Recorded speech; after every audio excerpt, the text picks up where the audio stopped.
everyone. This is Miss List again, and we are here looking at AP Chemistry section 1.2, which is the mass spectra of elements.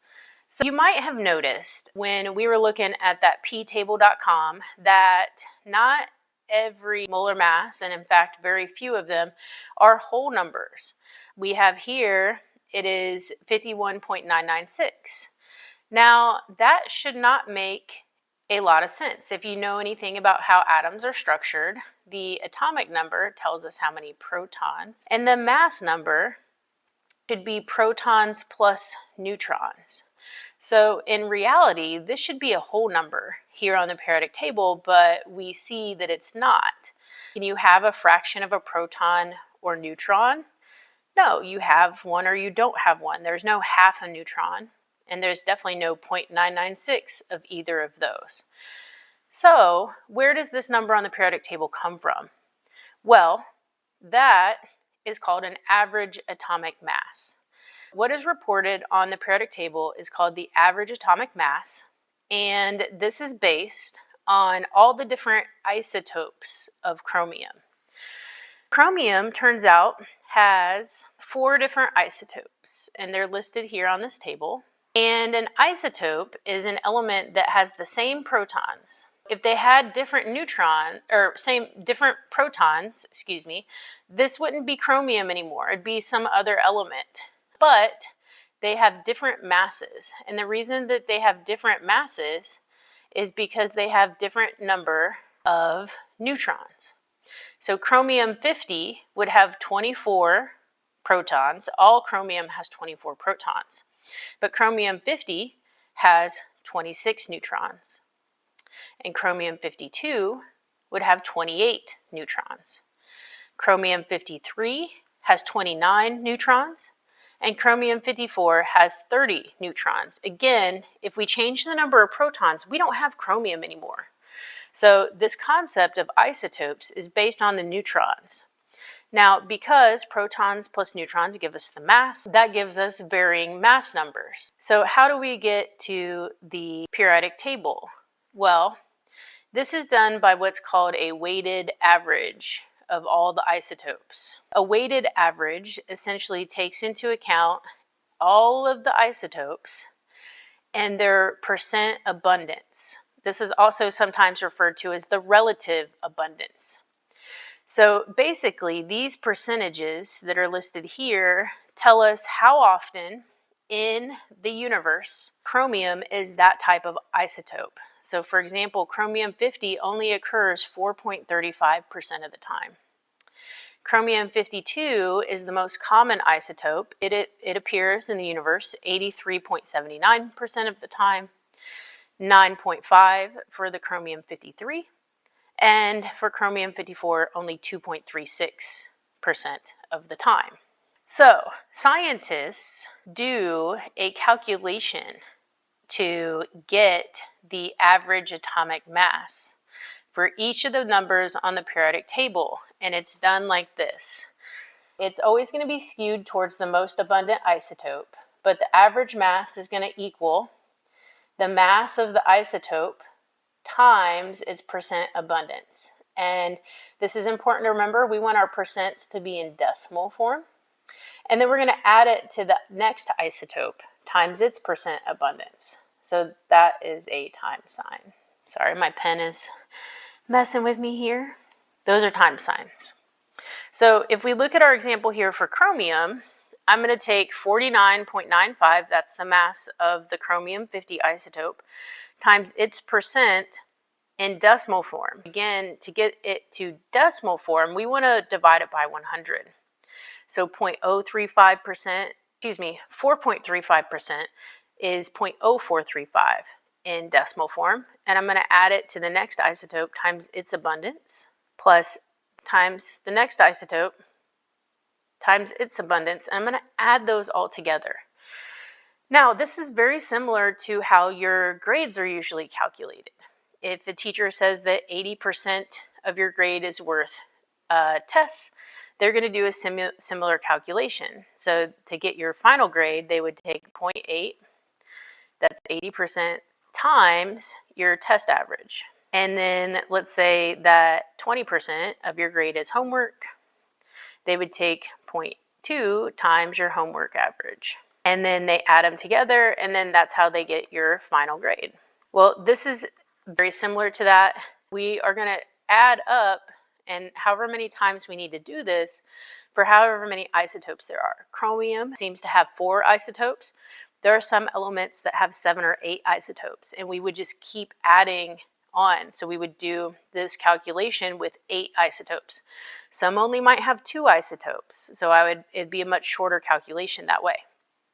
So, long story, we add this and put this in our calculator, doing the mass of each isotope times its percent abundance, and we should end up with what matches the periodic table, which is the 51.996 that we saw there.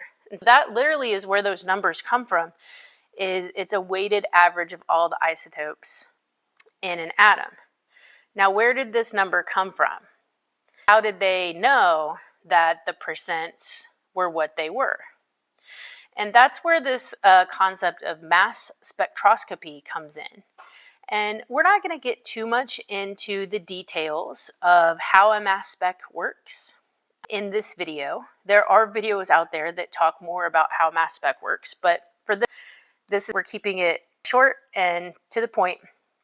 But what we need to know is that it's a machine, and essentially what it does is it takes a sample of chromium or any element and it breaks it apart, and we're allowed to see the percent abundance of each of the masses. So those percents, we knew that again 52 was the largest isotope.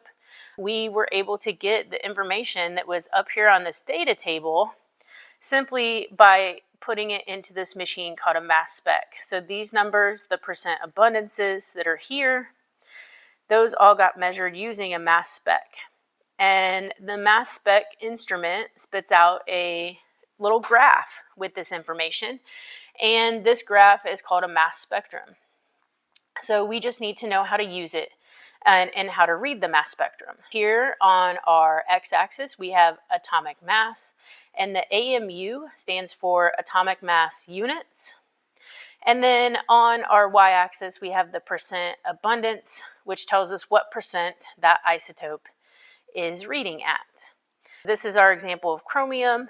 We have 4 peaks because there's 4 different isotopes. The most abundant isotope was that isotope that was at 52, which I think was around 83 or so percent. And so that's going to be the most abundant isotope, and that is why the average mass of chromium is closest to the most abundant of the isotopes, because it's weighted more of the chromium in the universe is that particular isotope. Now that we know a little bit about average mass and mass spectroscopy, let's look at a couple example problems. Here we have an example problem where they don't give us the mass spectrum, but they want us to fill it in. It says element is composed of 3 isotopes, A1, A2, and A3. That means I'm going to have 3 peaks. If there's 3 isotopes, that means 3 peaks. Over here, it says that isotope A1 is found 15% of the time. Isotope A2 is found 65% of the time. And then isotope A3 is found 20% of the time. The atomic mass units of A1 and A2 and A3 are 50, 52, and 53 respectively. 50 applies to A1, and it says it occurs 15% of the time. I'm going to create my little graph here, my little bar graph. That was kind of bad. Let's try again.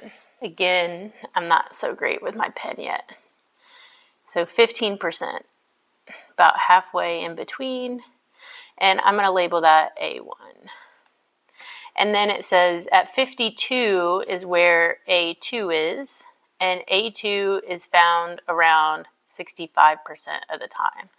So I'm just going to come up here and mark a line at my 65%, and then I'm going to draw my little bar graph here. Again, this is just a sketch. I'm not doing the greatest job And then A3 says it has a mass of 53 and it is 20% of the time. So that one is going to go up to 20 and down. Label that A3.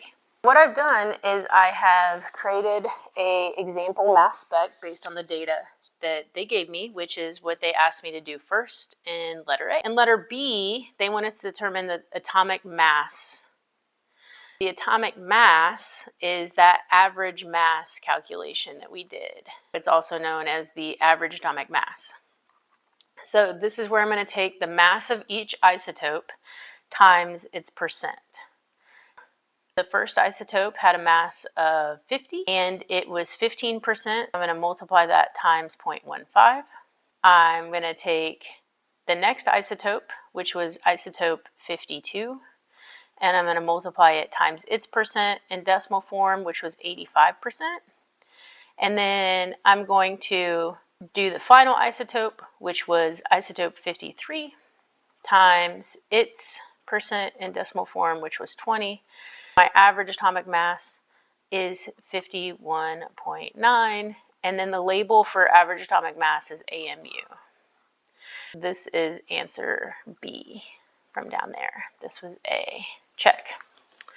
Now it says that the atomic number for A is 27. How many protons does it have? So the atomic number is equal to protons. So protons is going to be 27. And then how many neutrons does it have? Well, that depends on which isotope we're talking about. Remember that the mass number is protons plus neutrons. If I know that my protons were 27, then I can use the mass of each isotope. So if we did the first one, which was 50, then I can easily figure out how many neutrons it has. So for A1, 50 minus 27 is going to give me 23 neutrons.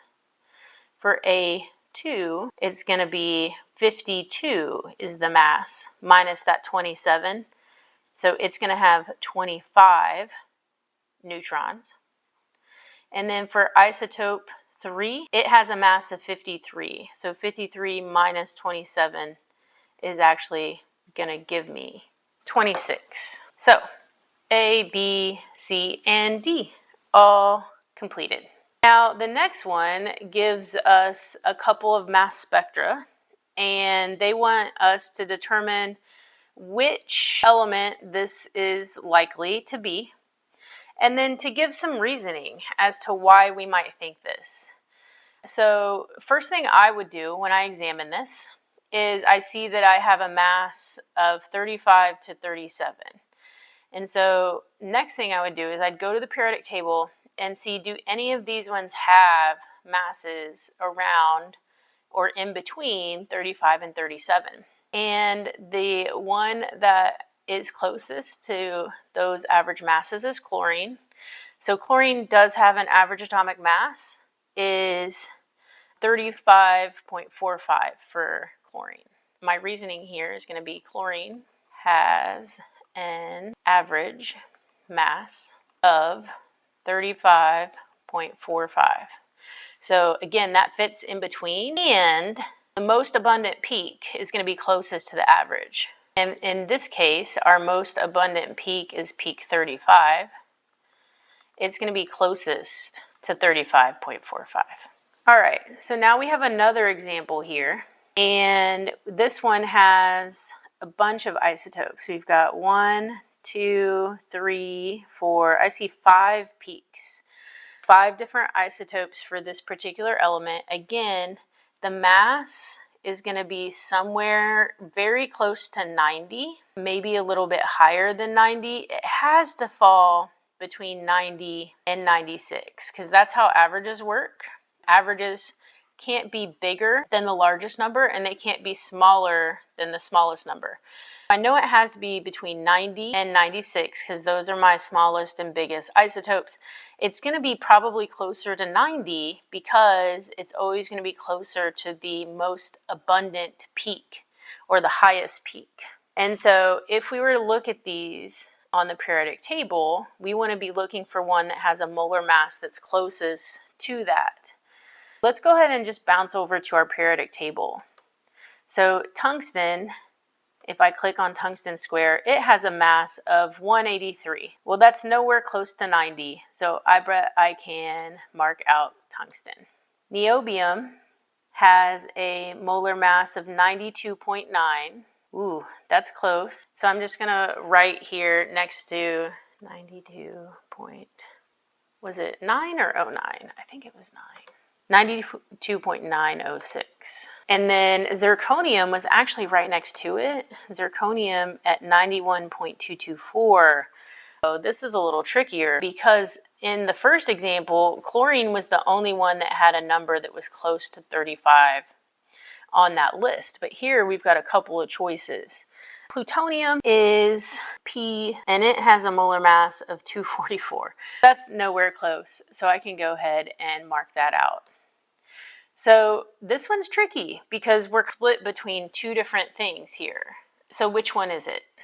Again, we have to go back to, it's going to be closer to the most abundant peak. And I think that means that it's going to be zirconium. And again, over here in our reasoning is because the average is closest to the most abundant peak or the highest peak.